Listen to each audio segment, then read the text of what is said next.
Jadi kali ini gue mau review film Tinggal Meninggal. Aneh anjing bikin story pakai seragam ngeband. Jangan gue dulu. Wen, ini Ajis jual ini. Lu bener jual motor.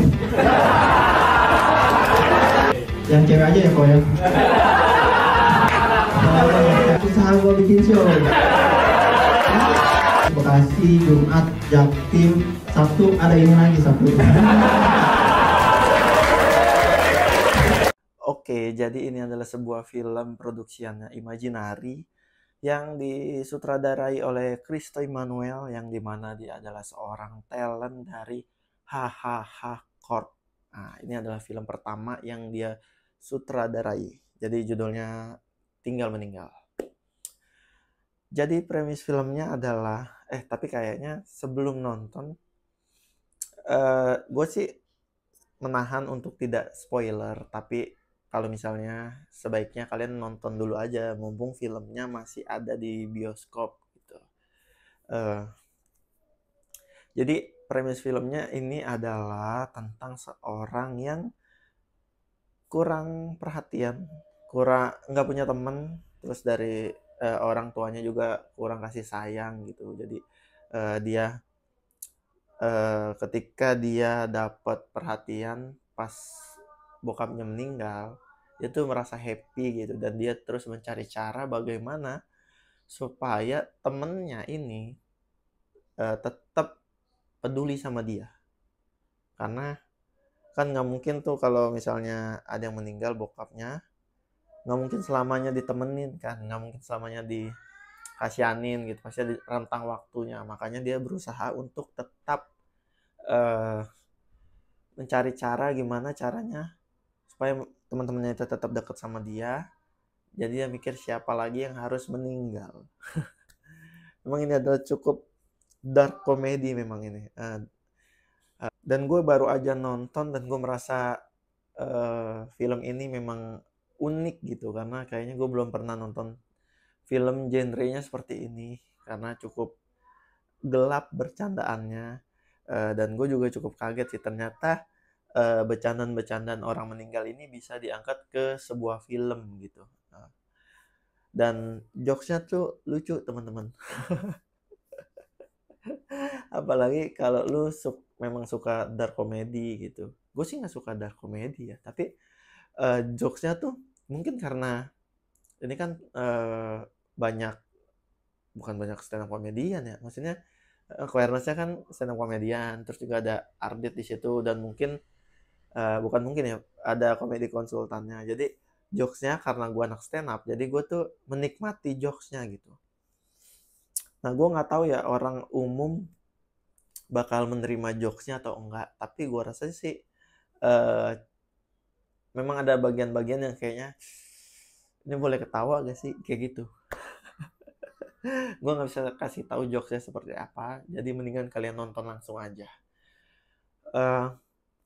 Film ini gue seneng nontonnya karena selain lucu, walaupun lucunya tidak dar-der-dor gitu ya, titik tawanya tidak padat, tapi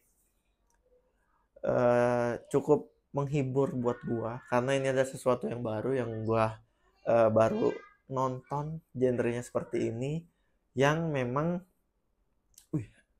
kok bisa ya orang kepikiran bikin film seperti ini, ceritanya kayak gini. Kayak, wah keren banget ini. Maksudnya untuk ukuran film pertama, itu cukup memuaskan gitu.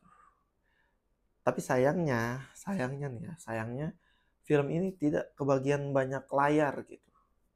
Makanya buat teman-teman sebaiknya langsung nonton biar layarnya nambah.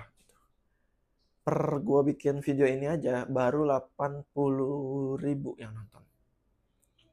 Tayangnya tanggal 14, ini tanggal 18, berarti baru 4 hari. Udah 4 hari, udah lewat weekend, tapi naiknya cuma 80.000 gitu teman-teman. Yang gue bikin senang lagi dengan film ini adalah nggak ada, bukan nggak ada dramanya, ada dramanya, tapi dramanya tidak terlalu kuat gitu. Nggak yang Karena gue tipe orang yang nonton film, karena kan gue kalau nonton film Indonesia tuh gue cuma nonton yang komedi doang gitu. Jadi gue berharapnya ya memang hiburan komedi gitu. Dramanya boleh ada, tapi kalau kadarnya terlalu besar gue juga nggak suka gitu. Nah, untungnya di film ini porsi dramanya tuh tidak terlalu kuat gitu. Jadi gue merasa masih fine gitu. Dan tidak ada drama percintaannya gitu. Jadi gue happy gitu nontonnya. Padahal kan ini ditulisnya bareng sama istrinya Kristo gitu. Dan biasanya kan kalau perempuan tuh ada sentuhan dramanya gitu ya. Tapi di film ini dramanya ada tapi tidak terlalu kuat gitu. Dan gue cukup terhibur karena gue tidak terlalu, orangnya bukan tipe yang suka film tuh dramanya tuh terlalu kuat gitu. Jadi kayak ah sedih banget ini mah kayak gitu. Karena gue ngincernya di scene-scene komedinya gitu. Dan bercandanya ini memang cukup dark gitu teman-teman. Jadi kalau memang kalian suka gitu, silakan nonton di bioskop mumpung filmnya masih ada. Jadi jangan sampai tertinggal karena ini menurut gue rekomendasi yang cukup menarik untuk ditonton gitu. Terima kasih teman-teman.